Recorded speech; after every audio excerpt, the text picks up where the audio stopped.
our provider, our caretaker, our mother even, providing us an abundant source of food from the shallow waters to the deep sea.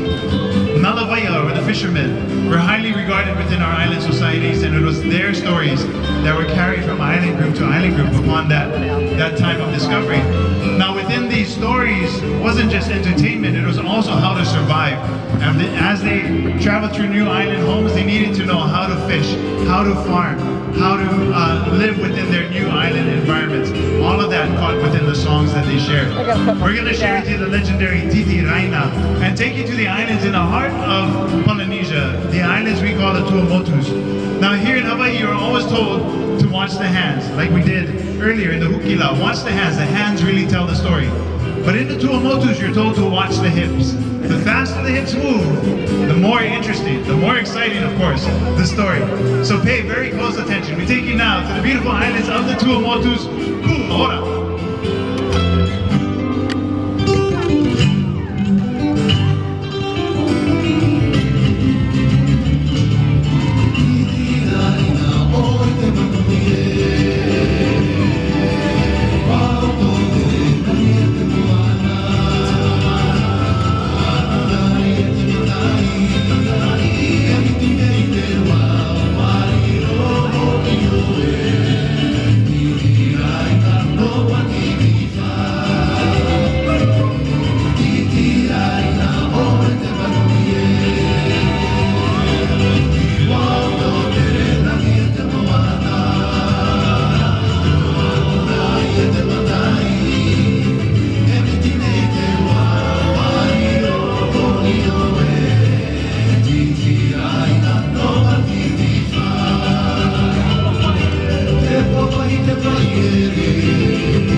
We're going to take you 2,500 miles directly south of the islands of Hawaii to the proud independent nation of Samoa.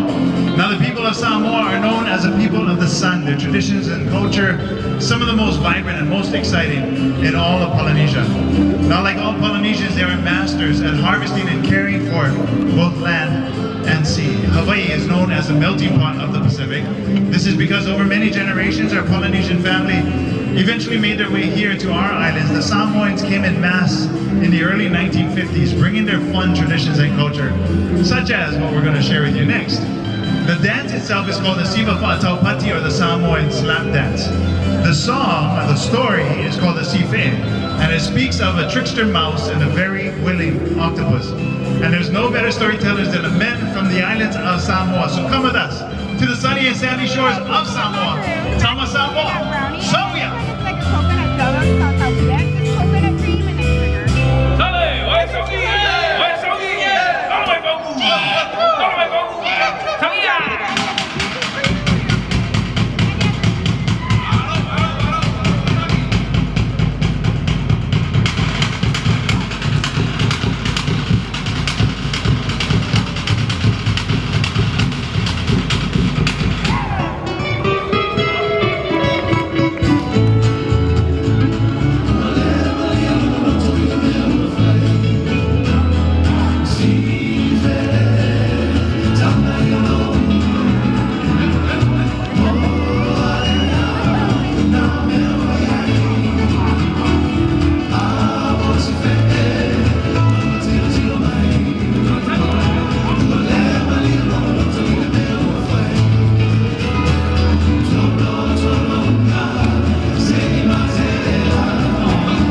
Our playful cousins from the islands of Samoa. So of course, there are many stories that we could tell throughout Polynesia that are very playful, such as the sifi'e. But there are many other stories that are very serious as well, stories that you cannot mess around with. Stories that capture our genealogy or the stories of our royals, perhaps of the gods and goddesses as well. So here in Hawaii, we have many of those stories. And we tell it within two different styles of hula. The first that you witnessed at the top of our show is called the kahiko, or ancient hula. And then we have awana. Awana is more modern, and it captures our life as we live it now in this day and age. So it covers the gamut of so many different types of stories. And it is considered the lifeblood of our people, the hula, because it captures all of those stories. So one of the questions that our guests love to ask is, well, aside from the stories, what's the story of the grass skirt? Where did the grass skirt come from? The grass skirt here in Hawaii is made of the plant called the tea leaf plant. We call it the la'i. The la'i was very important to all Polynesians because it carried a power of protection and that of healing as well. On a daily basis, you could utilize this plant for cooking, covering your home as clothing, and many other practical purposes as well. So the tea leaf was very, and still remains to be very important to our people. For many generations, it has adorned our beautiful hula maidens who are going to make their way out right now. Very nice. So this is the real grass skirt. You cannot find these in the ABC stores. I know some of you want to go run to the ABC store after you see this hula, but it's not there. Each of our girls are responsible for making their own la'i skirts. One of the many implements we utilize within hula is this particular implement here called the uli, or the feathered rattling gourds. The ladies are going to share with you a hula that honors the island of Oahu, simply entitled Aloha Oahu. Please make some noise, put your hands together for our beautiful wahine.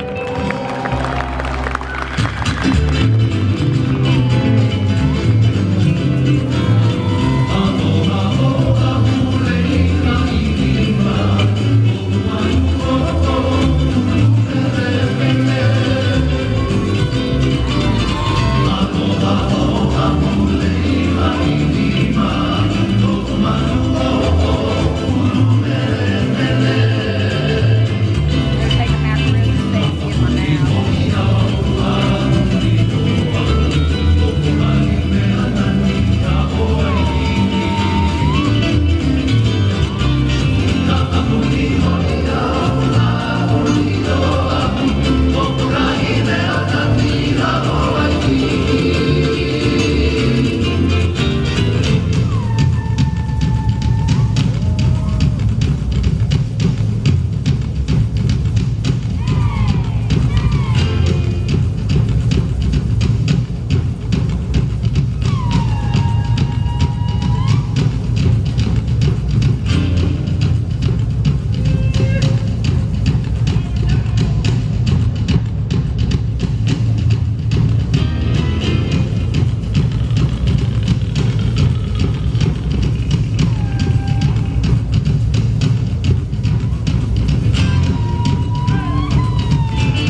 other characteristic of our Polynesian folklore is a capturing of geographic knowledge within the stories that we share. So here in Hawaii, we have many stories that talk about how the land came to exist and its relationship with the ocean and many other elements that interact with one another. So on Hawaii Island, we have Kilauea volcano, one of the most active volcanoes in the world, and it has erupted for quite some time. However, in 2018, a lot of the lava that was caught within the Halemaumau crater emptied out, and on its way towards the ocean, it destroyed about 700 structures. So it is absolutely devastating, and we regard the fire goddess Pele as being the one who controls everything that happens there in Kilauea, and she is our fire goddess. So whatever happens on the Big Island is because of Pele. Now, we see her as one that destroys, but also we see her as one that creates new life as well. And there are stories like this all throughout Polynesia. We're going to take you to the islands at the most southern point of our Polynesian triangle. The island's called Aotearoa, land of the long white cloud. And you may know these islands as New Zealand. We're going to share with you a story called Tepakanga o na Maunga, or the Battle of the Mountains. Four of the great mountains of Aotearoa engage in violent, fierce battle for centuries upon centuries over the heart of the one and only female mountain, or the most beautiful of female mountains, that of Pihanga. Now, Pihanga can only wait and watch and hope that the best of these mountains is victorious in the end. So she assesses the skill sets of Putawaki, Tauhara, Taranaki, and Tongariro. These four great mountains know the prize at the end of this battle is to spend all of eternity loving and protecting Pihanga. So they fight to the bitter end. Now, as much as this begins as a violent story, it ends as one of the most beautiful love stories throughout Polynesia. We take you to the islands of Aotearoa, Kiaua.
are pushed to the outskirts of Aotearoa, never to face Pihanga again.